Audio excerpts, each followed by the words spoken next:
Muy buenas tardes. De antemano quiero enviar un gran saludo, un muy fuerte abrazo a todo el personal administrativo que colabora con toda esta gestión, con esta bonita gestión que realizan desde el Fondo de Víctimas, para que jóvenes y familias puedan tener un mejor bienestar. En este todo proceso del entregable número 3 nos indican hablar un poco de una forma crítica, argumentativa, sobre los acuerdos que se dieron en La Habana.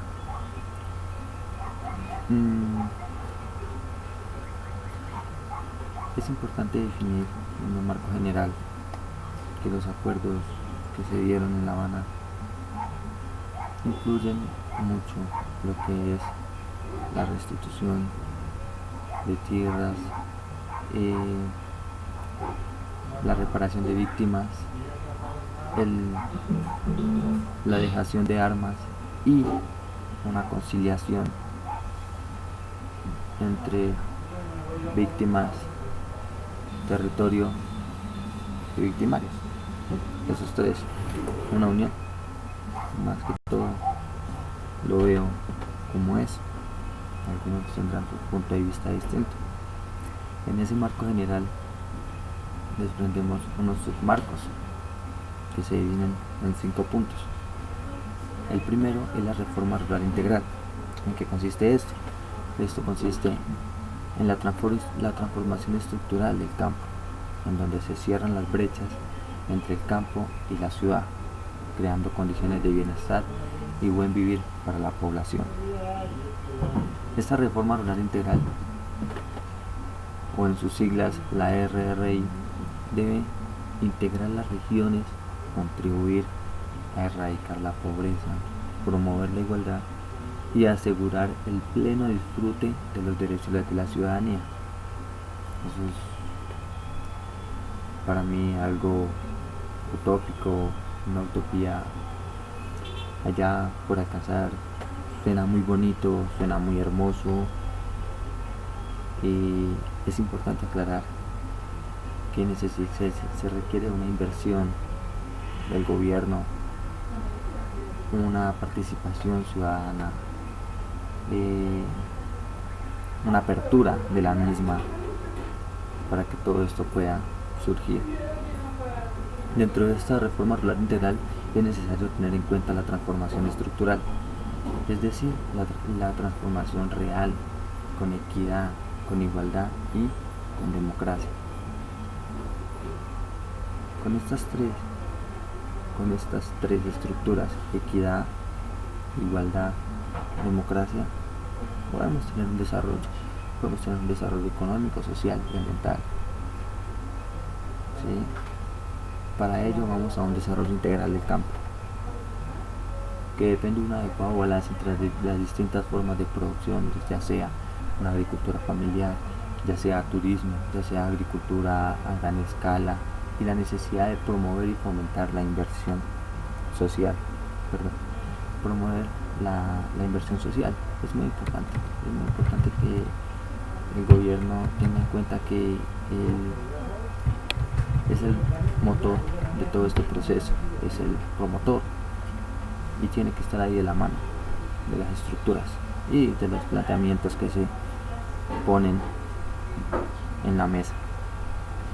El bienestar y el buen vivir al fin es la erradicación de la pobreza y la satisfacción de las plenas necesidades de la ciudadanía y las zonas rurales. Eso es el buen vivir. Pero es necesario definir la pobreza y los distintos tipos de pobreza que hay, porque es pobre el que gana menos de $2 diarios. No sé con qué tipo de ingreso per cápita van a medir esos indicadores cuando ya digan la pobreza se erradicó. La integralidad es muy importante también. Asegura la productividad mediante programas que acompañen el proceso efectivo de la tierra, con innovación, ciencia, tecnología, asistencia técnica, ¿sí? Que permitan agregar un valor a esa producción agraria y no nos quedemos solamente en cultivos, sino que vayamos a una escala mayor, vayamos innovando, como lo dije anteriormente, vayamos innovando mediante la ciencia y la tecnología. Sí, es muy importante que se tengan todo ese tipo en cuenta. No podemos dejar al lado que dentro de esta reparación de víctimas tenemos personas mayores de edad, tenemos adultos y tenemos niños. Por lo tanto es necesario tener un derecho a la alimentación. La política de desarrollo agrario integral debe estar orientada a asegurar progresivamente que todas las personas tengan acceso a una alimentación sana y adecuada. ¿Para qué? Pues para que esas personas tengan fuerzas, tengan la capacidad de adaptarse y promover otra vez su desarrollo económico. El beneficio, impacto y la medición de todo ese planteamiento tiene en cuenta la priorización de este proyecto.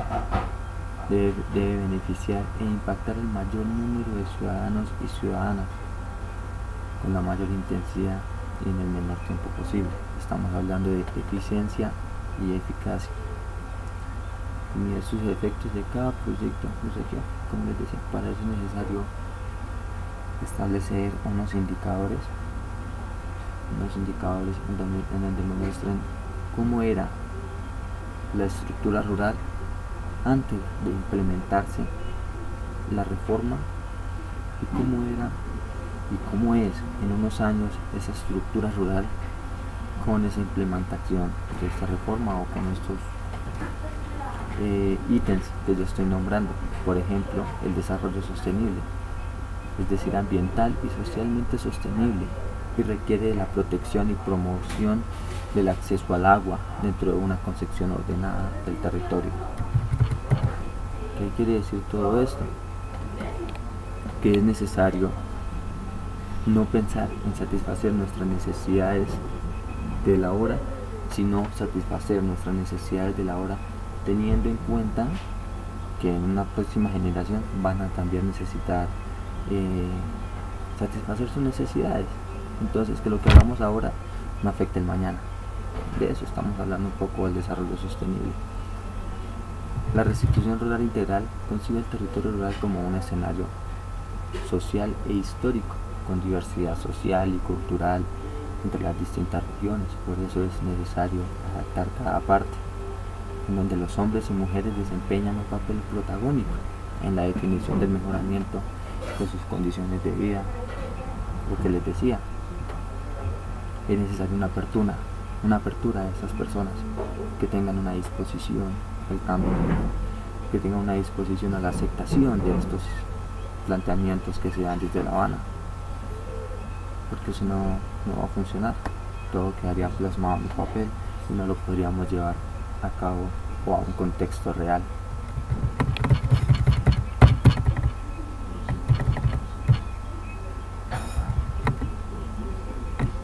Por otra parte, reconocer el papel fundamental de la economía campesina y familiar y comunitaria en el desarrollo del campo y la erradicación del hambre, la generación de empleo e ingresos, la dignificación y formalización del empleo, la producción de alimentos y todos esos componentes que si los unimos y si los llevamos a cabo juntos, vamos a tener un desarrollo económico. Un desarrollo económico que quiere decir que va a mejorar las condiciones de vida de todos nuestros campesinos, que va a mejorar las condiciones de vida de todas aquellas personas que fueron víctimas del desplazamiento armado. ¿Sí? Por eso les decía, el desarrollo económico, familiar y comunitario, como mediante la inversión del campo, la erradicación del hambre, generación de empleo e ingresos, pero unos ingresos que sean conforme a lo producido, unos ingresos que sean dignos de la persona, no unos ingresos por que no nos incrementen, por así decirlo, los índices de pobreza. No, es unos ingresos que la persona tenga para sustentar su diario, para su bienestar y para un ahorro hacia el futuro. Esos ingresos son los que importan. Por otra parte, como les había dicho, se dividen 5 puntos de esta estructura del marco general. Ya en el marco 1, en el punto 1 vemos la reforma rural integral. Ahora vamos a hablar de la participación política, la apertura democrática para construir la paz, la democracia. ¿Sí? ¿Cómo podemos participar en esta construcción de paz? Pues bien, la construcción y la consolidación de la paz en el marco del fin del conflicto requiere de una ampliación democrática que permita que surjan nuevas fuerzas en el escenario político para enriquecer el debate y la deliberación alrededor de los grandes problemas nacionales. ¿Sí? La construcción de la paz es un asunto de la sociedad en conjunto, así de sencillo. Todos necesitamos participar.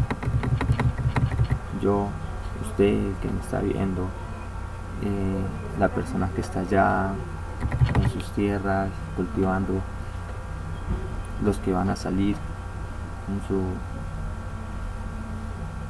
restitución, en su nuevo proceso de dejación de armas y integración a la vida civil, todos necesitamos participar.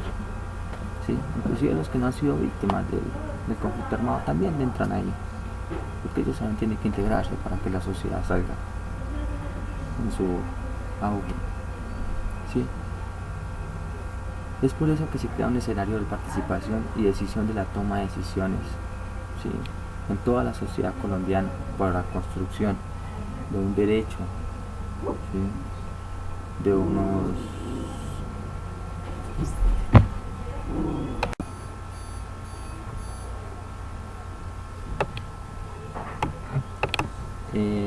como les venía comentando, la participación de todas esas personas, tanto los que fueron víctimas, los que no fueron víctimas y los victimarios. Es necesario una conjunción de todos para que exista o para que se pueda llevar a cabo este plan que se estableció desde La Habana. Para la consolidación de la paz se requiere asimismo la promoción de la convivencia, la tolerancia y la estimación que aseguren unas condiciones de respeto a los valores democráticos, y tanto a los que apoyan este proceso como los que no lo apoyan. De ahí la importancia de la tolerancia de todos nosotros. Todo eso en el marco del punto número 2. Ahora, como les decía, son 5 puntos, y en el punto número 3 del acuerdo, el cese al fuego y de hostilidades bilateral y definitivo y la dejación de armas, que es un proceso clave en este acuerdo.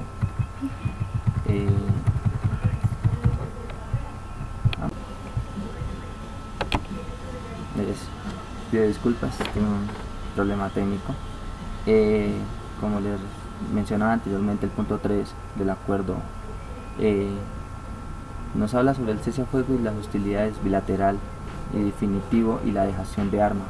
¿Qué quiere decir esto? Que va a haber un acuerdo entre el gobierno y entre las fuerzas revolucionarias de Colombia. ¿Para qué? Para que no haya más hostigamientos entre una con la otra. Esas hostilidades y cualquier acción prevista en las reglas del régimen del cese, incluyendo la afectación a la población, y de esa manera crear las condiciones para el inicio de la implementación del acuerdo final y la dejación de las armas, y preparar la institucionalidad y al país para la reincorporación de las FARC a la vida civil. Eso es, como les dije anteriormente, eso es otra utopía. Eso es un marco general que es importante que se lleve a cabo, porque estamos hablando de que, uno, de que ya no van a haber más enfrentamientos. ¿Y eso a qué conlleva? Eso nos conlleva a que no van a haber más víctimas. no van a haber más personas civiles que van a estar en el medio de estos enfrentamientos, no van a haber más desplazamientos, las ciudades se van a desatiborrar de personas desplazadas, el campo va a seguir su auge con este cese al fuego. Ahora, una reincorporación de las FARC. ¿Qué quiere decir eso?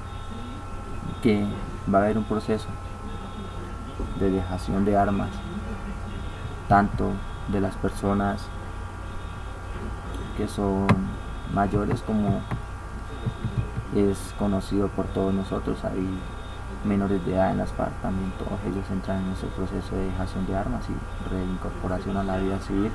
Es por eso que anteriormente decíamos de la tolerancia y el respeto para con los que están de acuerdo y los que no están de acuerdo con este proceso, y el respeto para esas personas que van a llegar a la comunidad.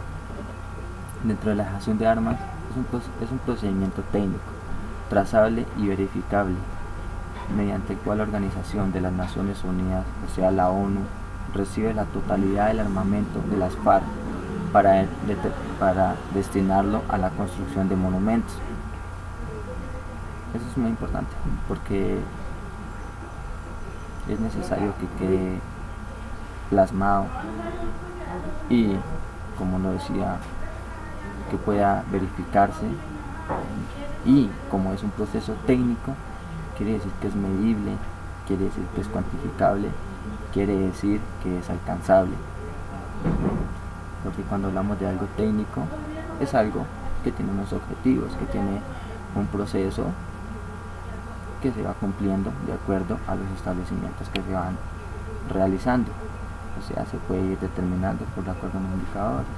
En el momento en el que se cumpla, se puede dar un comunicado a la ciudadanía de que las FARC ya no están armadas, ya son solamente personas que en su proceso les sigue la reinstitución, la reincorporación a la vida civil, el monitoreo y la verificación de todos estos procesos. Se establece un mecanismo de monitoreo y verificación encargado de monitorear su cumplimiento y que permita administrar distintos factores que ponen en riesgo el cese al fuego y la dejación de armas. Para ello es muy importante que las personas estén de acuerdo, que las personas participen en todo este proceso, que se establezca una zona de seguridad para esas personas que van a dejar sus armas, para que no haya hostigamientos a estos denominados guerrilleros que ya no van a estar armados, van a estar en unas zonas veredales, van a estar en un lugar establecido para ellos antes de que lleguen a la ciudad o a la comunidad. El inicio del desplazamiento, o sea, quiere decir que el inicio desde donde están estas personas que han dejado las armas hasta la vida civil comienza desde el día 1. Un delegado del gobierno nacional y uno de las FARC entregan las coordenadas de la ubicación de las unidades de la fuerza pública y de las FARC al monitoreo, a los que van a monitorear, a los que van a estar supervisando todo el proceso, para que se adopten las medidas necesarias y así posibilitar los desplazamientos de las estructuras de las FARC a las zonas veredales. Estas zonas veredales son recintos que están bajo una protección del gobierno para que todos estos exguerrilleros puedan ubicarse, reciban un apoyo moral, reciban un apoyo económico y se vayan abriendo a todo este proceso de regreso a la vida civil. La reincorporación a la vida civil será un proceso de carácter integral y sostenible. ¿Qué quiere decir eso? Que va a haber una inversión por parte del Estado, que va a haber un apoyo económico para todas estas personas, que no lleguen desde cero, sino que se le va a hacer una transición y un seguimiento después de haber hecho este proceso. Se va a decir, bueno, cómo están operando cómo están ayudando a la sociedad, y todo esto de acuerdo a los intereses de cada uno, porque cada persona va a querer tener sus distintos objetivos, van a solicitar distintos acompañamientos. Unos querrán ir a las ciudades, otros querrán ir a la zona rural, otros querrán hacer partícipes en la política. Bueno, en fin, todo este proceso tiene que ser medible, tiene que ser seguido y tiene que ser estricto para cada persona. Ese punto 3 de dejación de armas es muy importante, y esa reincorporación es aún mayor, porque ahí es donde se van a encontrar las víctimas con los victimarios y el territorio que se vio afectado. El punto 4 nos habla sobre la solución al problema de las drogas ilícitas.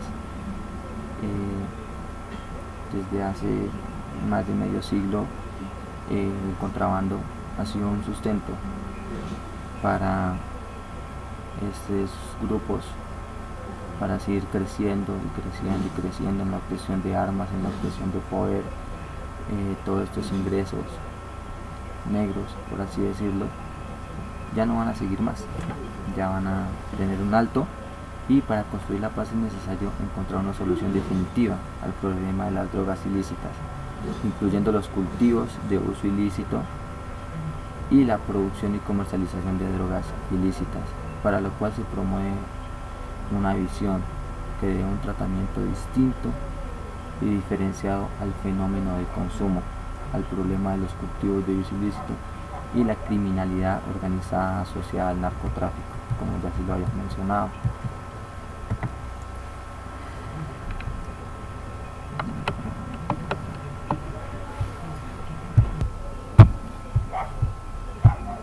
Todo este proceso de dejación de estos cultivos ilícitos, es necesario determinar el porqué de esos cultivos, el porqué de la existencia de los mismos. Pues bien, como se los había dicho en el otro video del entregable número 2, todos esos cultivos existen por falta de inversión social, porque lo que te da en ingresos una hectárea de cultivo ilícito no es lo mismo que te da en ingresos una hectárea de cultivo,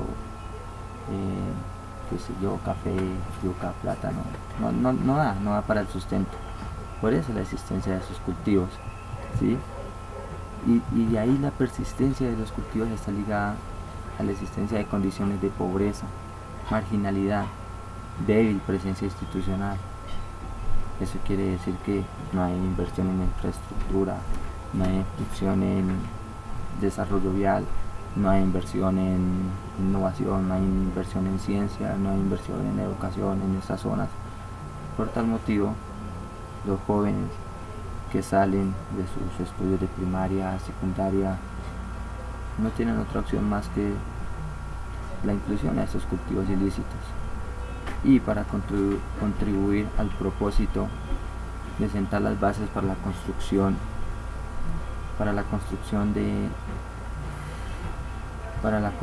de este proceso de paz estable y duradera, es necesario, entre otros, encontrar una solución definitiva al problema de las drogas ilícitas, incluyendo los cultivos de uso ilícito y la producción y comercialización de drogas. Bueno, ¿qué quiere decir todo esto? En palabras resumidas, que no es el hecho de erradicar cultivos. No, esa no es la solución, en mi punto de vista, y según los acuerdos que se establecieron. No es esa la solución, erradicar cultivos para terminar con la droga, porque estarías destapando un hueco para tapar otro. La solución es la sustitución de cultivos de uso ilícito. ¿Qué quiere decir eso? Que si tú le vas a quitar algo a esos campesinos, si tú le vas a quitar un cultivo ilícito, tienes que darle otra cosa para que esto se equipare y no caigamos otra vez en la pobreza. Entonces no estaríamos cumpliendo con el punto número 1 del Tratado de La Habana, que es la erradicación de la pobreza y la restitución de esas personas a las tierras. Creo que es algo muy lógico y muy básico. Para ello es necesario un poquito de inversión del Estado, un poquito que miren hacia allá abajo a ver qué les hace falta a estas personas y no qué están haciendo mal, porque si lo hacen es porque necesitan, y si lo necesitan es porque no hay ayuda del Estado. Y para no alargarnos más, voy a explicar el punto número 5 de una manera muy resumida. El punto número 5 nos habla sobre las víctimas. Desde el encuentro exploratorio del 2012 se acordó que el resarcimiento de las víctimas debería estar en el centro de cualquier acuerdo, porque son ellas el motor de cualquier proceso, el por qué se va a hacer y para quién se va a hacer.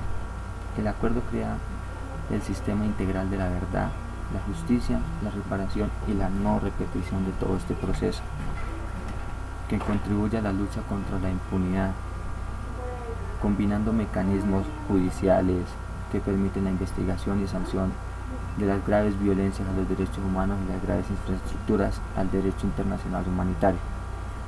¿Sí?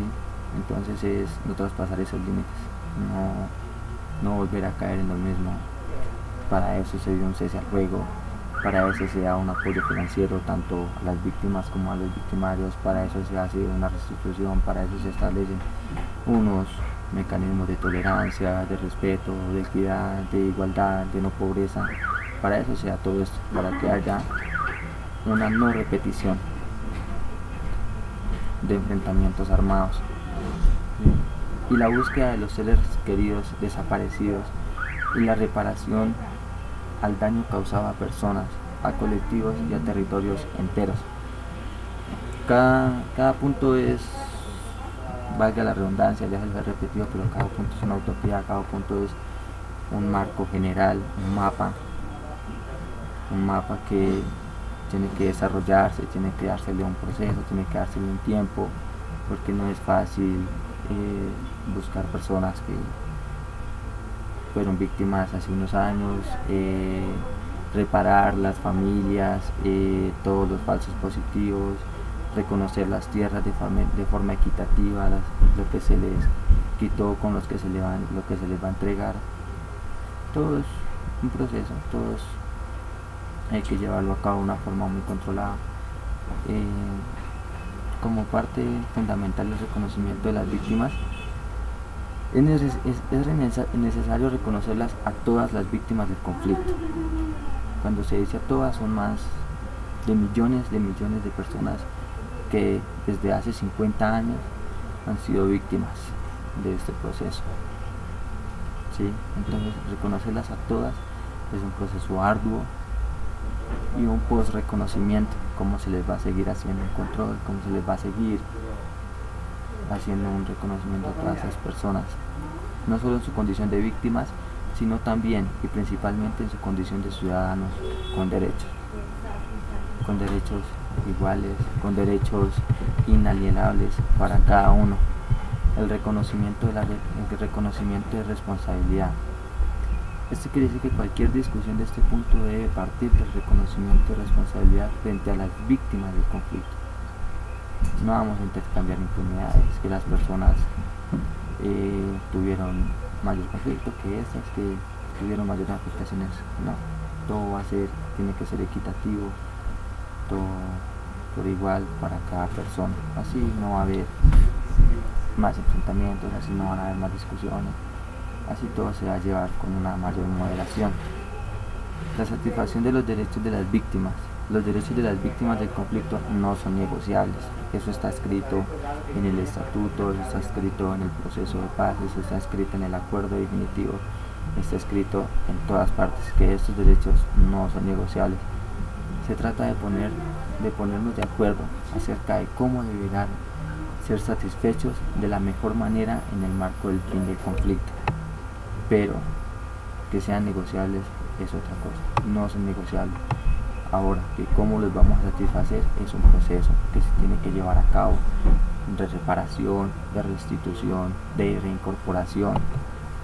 Y algo muy importante, como lo hemos venido hablando durante todo el transcurso del proceso, desde que ingresamos al fondo de la participación de las víctimas, la discusión sobre la satisfacción de los derechos de las víctimas de graves derechos humanos e infracciones del derecho. Otro punto importante de este numeral 5 es el esclarecimiento de la verdad. Esclarecer lo sucedido a lo largo del conflicto, que estos grupos, al margen de la ley, reconozcan cada acto inhumano que realizaron desde hace más de media década, incluyendo sus múltiples causas, orígenes y sus efectos, como parte fundamental de la satisfacción de los derechos de las víctimas y de la sociedad en general. Es importante reconocer cuando se hicieron daños, es importante reconocerlos para así mismo poder repararlos. No puedes reparar algo que no conoces, no puedes reparar algo sobre lo que no sabes, porque si vas a reparar algo de lo que no sabes, podrías repararlo de manera inequitativa y esto generaría mayores conflictos. La reparación de las víctimas tienen derecho a ser resarcidas por los daños que sufrieron a causa del conflicto. Solamente por eso, los daños que sufrieron a causa del conflicto no se puede reparar por ninguna otra cosa más, sino por ese conflicto armado que se vivió entre las FARC y el gobierno. Por eso pueden ser reparadas por ningún otro hecho. Las garantías de protección y de seguridad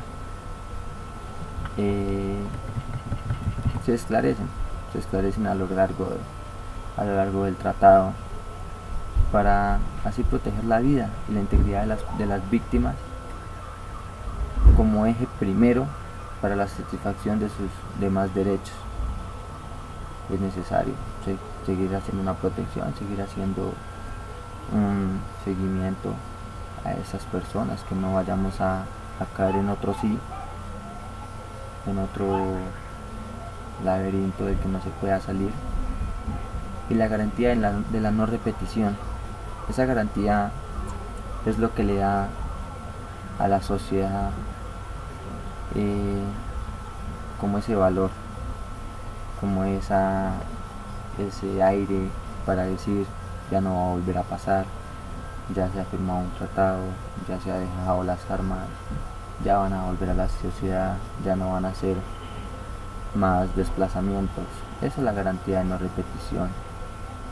El fin del conflicto y la implementación de las reformas que surjan al acuerdo final constituyen la principal garantía de no repetición y la forma de asegurar que no surjan nuevas generaciones de víctimas, o sea, que lo que se repare hasta ahora ya no se tenga que seguir reparando por más conflictos. Eso es muy importante. Y el principio de reconciliación.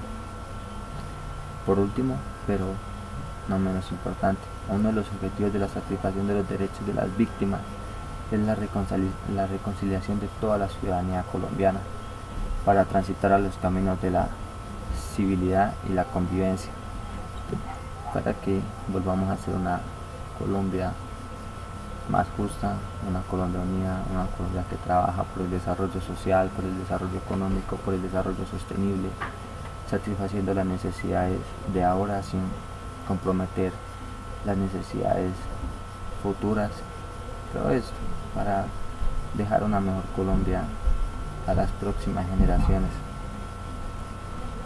Esto es una manera sintetizada de lo que fue los acuerdos que se desarrollaron en La Habana en estos 5 puntos, muy resumida. Espero que haya sido claro, espero haber aclarado algunas dudas, haber hecho énfasis en lo que es más importante, sobre todo la reparación, la reconciliación, la restitución de tierras y un posconflicto. Un posconflicto es un seguimiento al tratado, cómo funciona. Muchas gracias y espero encontrarnos en otra oportunidad. Cualquier duda, cualquier inquietud, pueden comunicarse, pueden darme sus opiniones. Estoy abierto totalmente. Muchas gracias por esa bonita gestión que realizan desde el Fondo de Víctimas para que jóvenes como yo y jóvenes que están saliendo hasta ahora de décimo, 11 de bachillerato puedan ingresar a su educación superior. Espero sigan con este proceso, no lo dejen acabar, porque esto hace parte también de la reparación de víctimas. El fondo de víctimas hace parte de la reparación de víctimas. Es necesario que se siga, que no se dé un alto por lo que ya se ha firmado tratado, ya no hay más violencia. No, es importante que se siga reparando víctimas de esas generaciones. Así doy fin al entregable número 3 y muchas gracias.